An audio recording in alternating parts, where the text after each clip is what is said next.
হুট করে বলে ফেললেই হলো না চাঁদাবাজি। চাঁদাবাজি করে নাকি সেটা বলেন।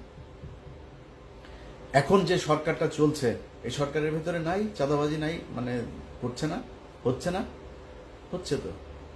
তো আপনি বিএনপির খালি দোষ দিয়ে লাভ কি? এখন বিএনপি চাঁদাবাজি করছে বা চাঁদাবাজি করবে এই জন্য বিএনপিরে চাই না আরেকটারে চাই। আমরা তো চাইছিলাম ভাই, আমরা চেয়েছিলাম সেটা যদি আপনি আমরা যেভাবে চেয়েছি দেশটা যদি আসলে সেভাবে যেত কোনো সমস্যা ছিল না।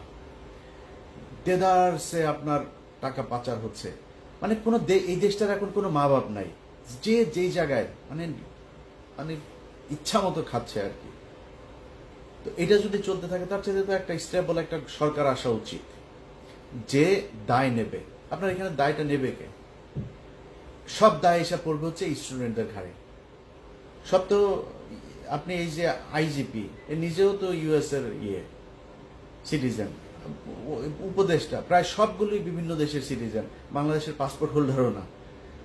তো এগুলি তো চলে যাবে, এগুলি তো কোনো সমস্যা নেই। ছিল বাইরে এসছে আবার ফের কয়দিন খেয়ে টেয়ে নিয়ে টিয়ে তারপর চলে যাবে। দায় তো কেউ নেবে না, দায় নেওয়ার চিনিও না। আমি বিশ্বাস করেন, আমি আমার মতো একজন রাজনৈতিক সচেতন মানুষ, আমারে যদি বলেন 4 জন মন্ত্রী উপদেষ্টার নাম আমি বলতে পারবো না, কসম করে বলছি আমি বলতে পারবো না। আমার বিশ্বাস আপনিও বলতে পারবেন না।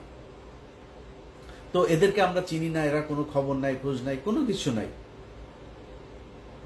আপনি এদেরকে দিয়া তারপরে দেশ চালাবেন, দেশ সুন্দর হবে মনে করার কোনো কারণ নেই।